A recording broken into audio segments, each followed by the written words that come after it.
The caller at 2:13 a.m. You know how some sounds just stick with you? The way a door sounds when it closes behind someone who isn't coming back. Or the silence that follows an argument that ends a little too sudden. What?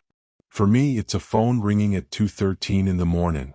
Gee, I don't mean my cell, I mean the old beige landline that came with my apartment. I moved into that place last winter. Portland Old District, the kind of building where the walls hum when it rise. One bedroom, one kitchen, one too many noises. When I moved in, there was already a phone mounted to the W. Real old school, coiled cord, faded keypad, the kind of plastic that used to be white 30 years ago. I kept it for the aesthetic. Thought it gave the place character. It didn't work. No dial tone, no service, nothing. I tried plugging it in once just out of curiosity. All it made was static, the kind that sounds like breathing if you listen too long. Oh, it. And for the first month it was just part of the background. Until one Tuesday night, 2:13 a.m. it rang. It wasn't a normal ring. It was too sharp, too precise, like the sound had been edited, clipped, perfected. I remember sitting up in bed, confused. I don't have landline service. There's no way anyone could call me on that number. It rang again.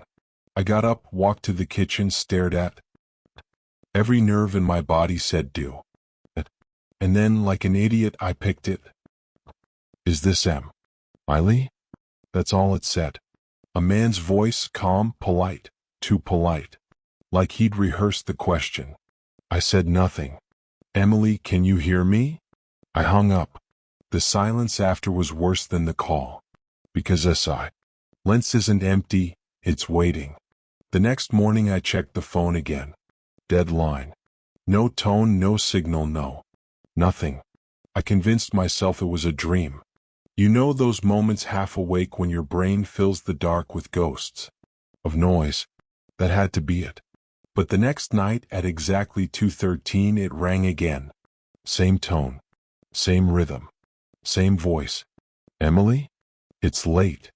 This time the voice was softer, almost sad. I didn't answer. I let it ring until it stopped. After that, it became routine. Every night, 2:13 a.m., the ring would cut through whatever dream I was drowning in. Sometimes the voice was male, sometimes female, sometimes just static breathing that felt like it had words hiding inside. I unplugged it. Didn't help. The night after, my cell phone rang. Unknown number. No caller ID. I answered.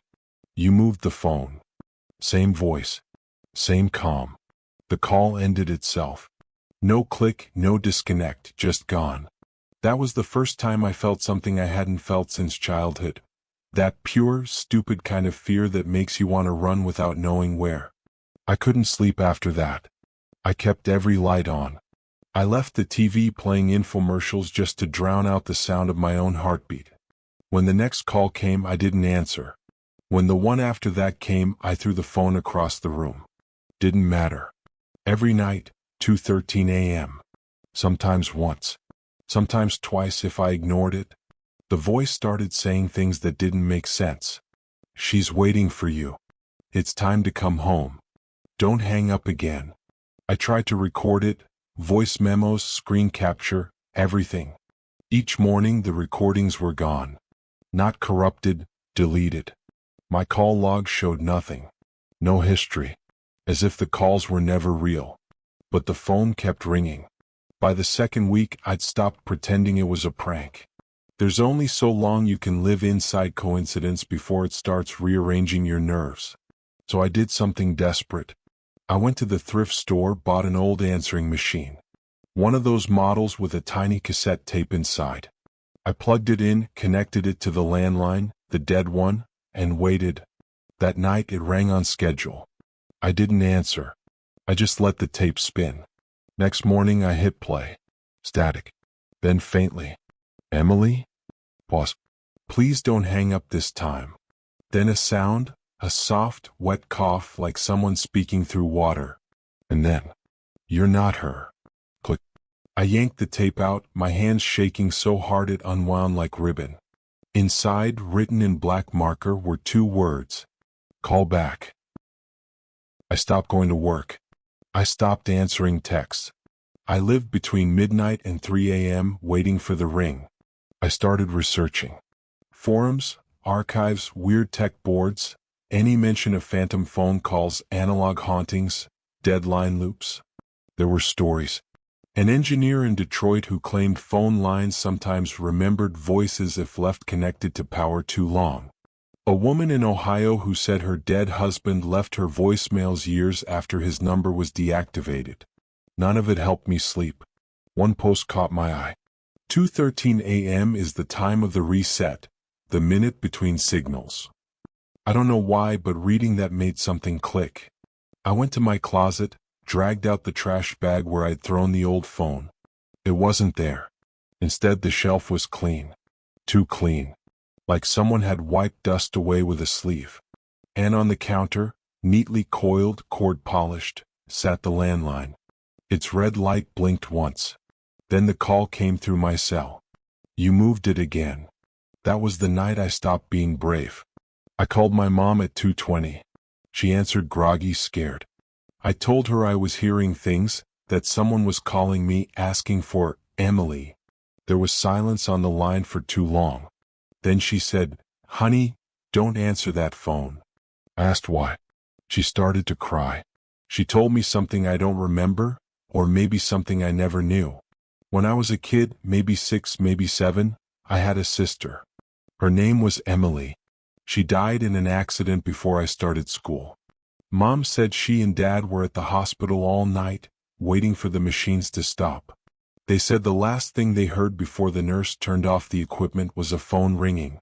2:13 a.m. They never found out where the sound came from. After that, I stopped trying to explain it. I just lived around it. Every night at 2:13, I'd sit by the phone. Sometimes it would ring. Sometimes it wouldn't. When it did, I'd stare at it until the sound burned into my skull.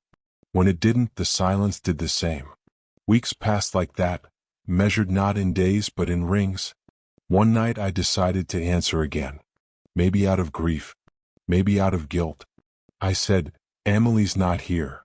The voice paused, then said very softly, "Then who are you?" I hung up. The next night I answered again. "Who is this?" I asked. "You know me?" "No, I don't." "You used to." The static grew louder until I could barely hear myself think. I shouted, "What do you want from me?" "To remember." Then silence. I think I cried. I think I laughed. I don't remember which came first. A few days later, I unplugged the phone again, wrapped it in plastic, and drove it out to the edge of the city dump. I left it there. Walked away without looking back. That night, I slept through 2:13 for the first time in months. But when I woke up, there was a voicemail on my cell. Unknown number. Timestamp, 2:13 a.m. It was my own voice. "She's waiting." Since then, I've moved again. Different apartment, different city. No landline this time. No wall jacks, no cords, no sound that could be mistaken for a re. Still, every now and then, I wake up at exactly 2:13. No alarm, no noise, just ah. And I feel like something's about to start ringing. Like the air itself is about to call. Sometimes I pick up my phone to check the time, and the screen is already lit, as if it's waiting for me. Last week I got a new voicemail alert. No missed call. No notification before it. Just a single message 4 seconds long. I press a deplay. Static. Then a whisper. "Don't hang up, it's time." It wasn't the old man's voice. It wasn't a stranger. It was mine.